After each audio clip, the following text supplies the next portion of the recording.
আমাদের নিউমারোলজিতে কেতুর সংখ্যা হলো 7, যা নির্দেশ করে আমাদের ওভার থিঙ্কিংকে বা যা নির্দেশ করে আমাদের ইন্টেলিজেন্সকে এবং আমাদের স্পিরিচুয়ালিটিকে। জানেন তো, এই 7 নম্বর সংখ্যাকে খুব লাকি সংখ্যা মানা হয় যখন আপনার ডেট অফ বার্থে অথবা মোবাইল নাম্বারের মধ্যে যদি একবার 7 যদি পাওয়া যায়, অর্থাৎ যা নির্দেশ করবে আপনার স্টেবল কেরিয়ারকে। কিন্তু এই 7 নম্বর সংখ্যায় যদি আপনার ডেট অফ বার্থের মধ্যে বা আপনার মোবাইল নাম্বারের মধ্যে একাধিকবার রিপিট করে, অর্থাৎ 2 বার বা 3 বারের বেশি যদি রিপিট করে, তবে আপনার কেরিয়ারে স্টেবল লাইফ পাবেন না, অর্থাৎ একটা আনস্টেবল কেরিয়ার দেবে। অর্থাৎ যে ব্যক্তির মোবাইল নাম্বারের মধ্যে 7 সংখ্যা 3 বার রিপিট করবে, জানবেন তাদের মধ্যে স্পিরিচুয়ালিটির প্রতি আকর্ষণ বা টান সবসময় বেশি থাকবে।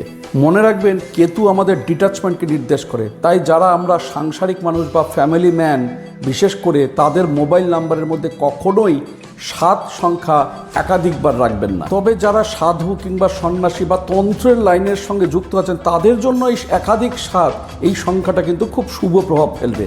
তবে যারা ফ্যামিলি ম্যান, তাদের ক্ষেত্রে এই সংখ্যাটা কিন্তু খুবই অশুভ।